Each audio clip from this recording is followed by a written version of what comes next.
नमस्कार. शैक्षणिक वर्ष 2026-27 मध्ये आपल्या पाल्याला आर-टी-ई 25% अंतर्गत मोफत प्रवेश मिळवून देण्यासाठी तुम्ही तयारी करत असाल, तर हा व्हिडिओ तुमच्यासाठी आहे.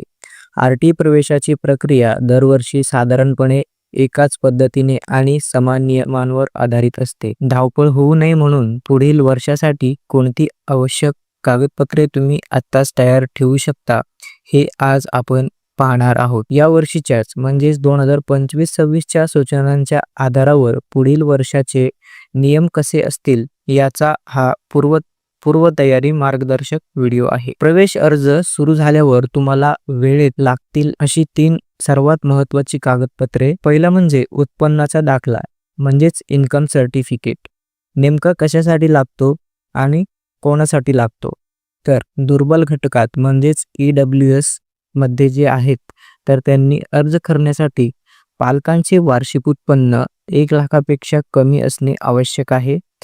तर ज्यांचं EWS मधनं फॉर्म भरणार आहेत त्यांच्यासाठी हा उत्पन्नाचा दाखला लागणार आहे सगळ्यात पहिलं कागदपत्र, आणि 1 लाखाच्या आतमध्ये तुमचं उत्पन्न असणं गरजेचं आहे. त्यानंतर पूर्वतयारी म्हणून 2025-26 या शैक्षणिक वर्षासाठी तुम्हाला मागील आर्थिक वर्षाचा म्हणजेच 2024-25 किंवा 2025-26 या वर्षाचा तहसीलदार उपजिल्हाधिकारी यांनी दिलेला दाखला लागू होऊ शकतो. अर्ज सुरू होण्यापूर्वी आपल्या तहसील कार्यालयातून हा दाखला वेळेत काढून ठेवा. त्यानंतर दुसरं कागदपत्र येतं ते म्हणजे जातीचा दाखला. त्याला आपण कास्ट सर्टिफिकेट असं देखील म्हणतो. नेमकं कशासाठी लागतो? तर वंचित घटकामध्ये म्हणजेच डिसएडव्हान्टेज ग्रुप यामध्ये अर्ज करण्यासाठी जे काही कॅटेगरी आहे SC, ST, OBC, FIJ, NT, SBC इत्यादींसाठी हा जातीचा दाखला जो आहे तो लागतो.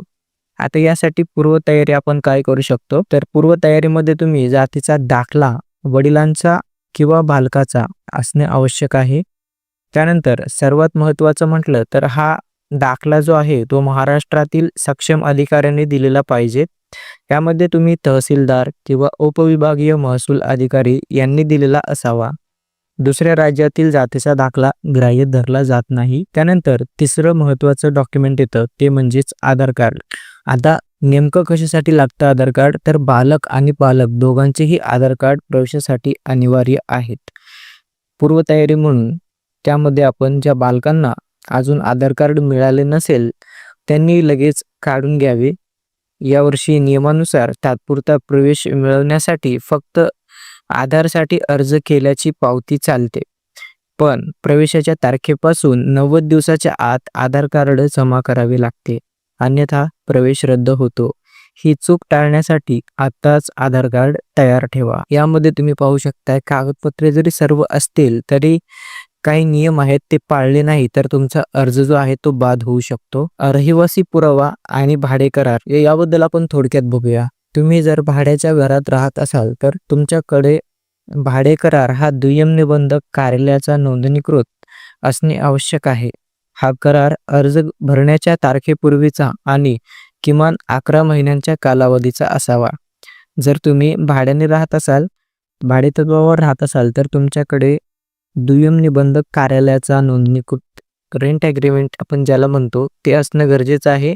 याचा कालावधी जो आहे तो किमान 11 महिने असणे गरजेचं आहे किंवा त्यापेक्षा जास्त. तुम्ही दिलेल्या पत्त्यावर राहत आहात का याची पडताळणी गट शिक्षणाधिकारी स्तरावर केली जाते.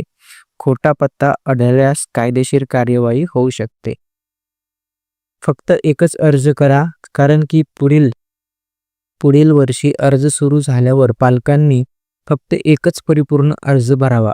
2 किंवा अधिक अर्ज भरल्यास तुमचे सर्व अर्ज लॉटरीसाठी बाद होतील.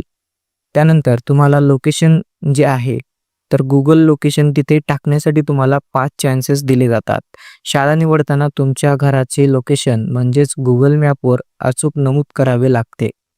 त्यासाठी तुम्हाला फक्त 5 वेळा ठिकाण निश्चित करण्याची संधी मिळते. त्यामुळे अर्ज भरताना पूर्ण काळजी घ्या.